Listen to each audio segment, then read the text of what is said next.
और आज हम बात कर रहे हैं कि सम्राट चौधरी धीरे धीरे नीतीश कुमार के उस साम्राज्य को पलीता लगा रहे हैं जिसके सहारे नीतीश कुमार 20 वर्षों तक बिहार के शासन का बागडोर मजबूती से थामा रहा। हालांकि नीतीश कुमार उनके भ्रष्ट आचरण को लेकर साथ खड़े होंगे, ये थोड़ा कहना अतिशयोक्ति होगी, लेकिन जिस पर उसने भरोसा किया खंजर उसी ने मारा है भाई। तो ऐसे में सम्राट चौधरी को स्थापित होना और सम्राट चौधरी जो चाहते हैं वो काम जमीन पर उतरे, इसके लिए तो जरूरी है कि नीतीश कुमार के जितने चहेते हैं उनका एक एक करके वध किया जाए, क्योंकि कहने के लिए 20 वर्ष सुशासन है। इस सुशासन के आड़ में जितना कुशासन का काम हुआ है ना, अगर परत दर परत चीजें खुल जाए तो बहुत सारे लोग तिहाड़ जेल में जो है मृत्यु तक बाहर नहीं निकलेंगे। इतना खेल हुआ है बिहार में, लूट सको सो लूट। मतलब पूरी अराजकता पिछले 5 वर्षों में बिहार में बनी रही है, खास करके 2020 और 25 के बीच तो एकदम हद हो गया। नीतीश कुमार जैसे जैसे मानसिक और शारीरिक तौर पर कमजोर होते गए वैसे वैसे खेला तेज होता गया। किसी ने ये नहीं सोचा कि ये आदमी हम पर इतना भरोसा करता है, आज वो मानसिक तौर पर बीमार है तो हम थोड़ा कम से कम उस व्यक्ति का लोक लाज बचा ले जो इस स्थिति में भी हम पर भरोसा करता है। चलिए, सबसे बड़ा ऑपरेशन सम्राट चौधरी का आनंद किशोर है, जिस आनंद किशोर ने बिहार की पूरी शिक्षा व्यवस्था को बर्बाद कर दिया। और आज बिहार बोर्ड के 10 वर्षों के इसके कार्यकाल का अगर लेखा जोखा अगर जांच करा ली जाए तो आनंद किशोर वैसे भी चेहरा में कालिख लगाने की जरूरत नहीं है। कालिख पहले से भगवान लगा के भेजा है, चेहरा दिखाने लायक नहीं रहेगा ये आदमी। वो काम किया है बिहार बोर्ड में, सारा कुछ, सारा नॉर्म्स तोड़ के। पता नहीं नीतीश कुमार को क्या भरोसा था इस आदमी पर, जबकि 2 बार 3 बार खबर चलाकर हम इसको असहज किए हुए हैं। और नीतीश कुमार और एक और पदाधिकारी मुख्यमंत्री आवास में थे, बुलाकर हमसे पूछे थे कि क्या बात है संतोष जी, कहा क्या मसला है। तो हमने दिखाया था कि किस तरीके से फर्जी इन्विजिलेटर के सहारे बिहार बोर्ड का कॉपी दिखा रहा है। बड़ी फटकार लगी थी सामने में, उसका कार्रवाई हुई।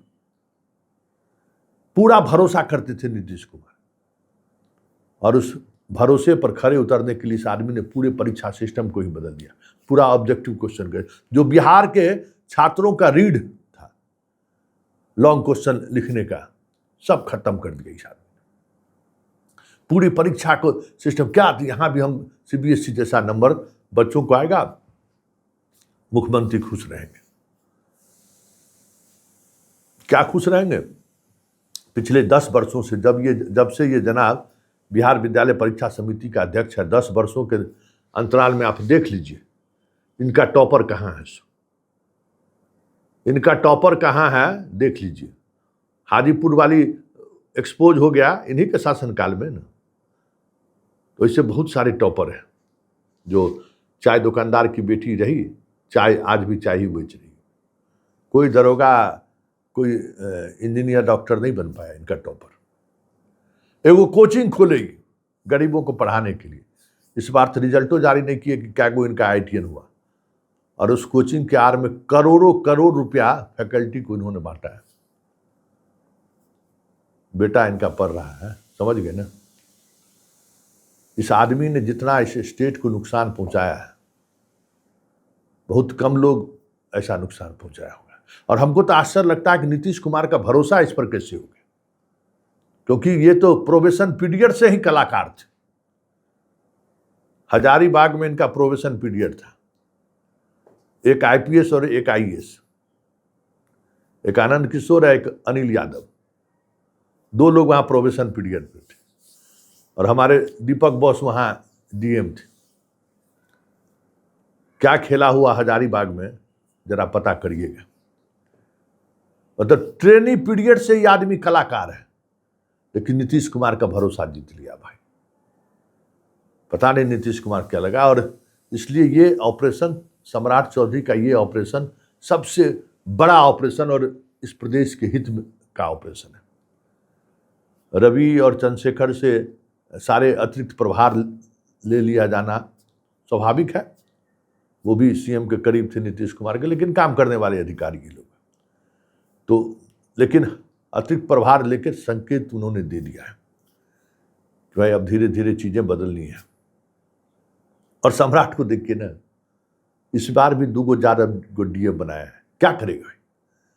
सवाल है कि अपनी ब्यूरोक्रेसी खड़ी करनी है, तो जो यादव पूरी तौर पर मतलब सरकार और सिस्टम से बाहर था, उसी पर भरोसा कर रहा है। दूसरी में यादव, हमको लगता है 3-4 जिला का एसपी भी यादव हो गया, डीआईजी वाईजी भी सब, पुलिस पदाधिकारी में भी यादव की पहली बार पोस्टिंग हुई है 25 बरस में, 2 डीएम भी हो गए। मतलब अपनी ब्यूरोक्रेसी खड़ी करने की कोशिश सम्राट ने शुरू कर दी है, और इसके लिए स्वाभाविक तौर पर वध तो करना होगा। बिना वध किए हुए चीजें आगे बढ़ेगी नहीं, क्योंकि खाल बहुत मोटा हो गया है। उसके अलावा कई और आईपीएस लेवल पर भी यंग जनरेशन के लोगों को इन्होंने पोस्टिंग किया, एकदम यंग जनरेशन के लोगों को अच्छी पोस्टिंग हुई है। काफ़ी दिनों के बाद लग रहा है कि हाँ, बैलेंस जिसको कहते हैं, सारे यंगस्टर प्रोफेसर आईएएस आईपीएस को फील्ड में उतार दिया गया कि एकदम फाइट इट, लड़िए, जाइए, काम करिए। और ट्रांसफर पोस्टिंग में स्वाभाविक तौर पर अगर उस तरीके से खेल नहीं हो तो डीएमएसपी भी थोड़ा अपनी प्रवृत्ति से की तरफ बढ़ने से थोड़ा हिचकिचाता है कि भाई ऊपर बिना दिए हुए आए हैं, ऊपर बिना लॉबिंग का हम आए हैं, तो उससे बचना चाहिए। वैसे एसपी डीएम का पोस्टिंग बिना लॉबिंग का होता नहीं। हाँ, पैसा का खेल नहीं हो तो थोड़ा अधिकारी ईमानदारी बरतता है लोग। तो पहले टेस्ट में कह सकते हैं कि सम्राट ने अपनी मंशा दिखा दी है कि फील्ड में जाए पदाधिकारी और परफॉर्मेंस करे।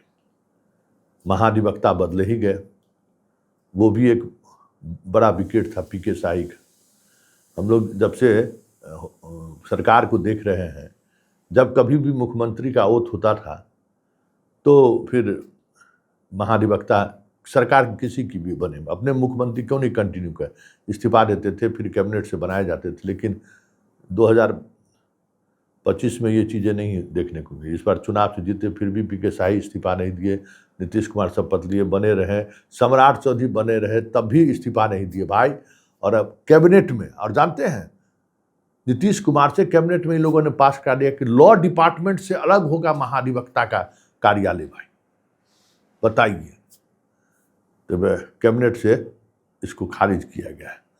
मतलब अब धीरे धीरे नीतीश कुमार के कार्यकाल में लिए गए उन तमाम फैसलों को बदला जा रहा है, पलटा जा रहा है, जो फैसला 2020 के बाद, जब नीतीश कुमार मानसिक तौर पर अस्वस्थ हो चुके थे, उसके बाद लिए गए हैं। आगे आगे देखिए, संकेत सम्राट ने दे दिया है कि अब नीतीश के पीठ पे खंजर भोंकने वाले वैसे तमाम अधिकारी अब हमारे पास खंजर भोंकने के लिए नहीं रहेंगे।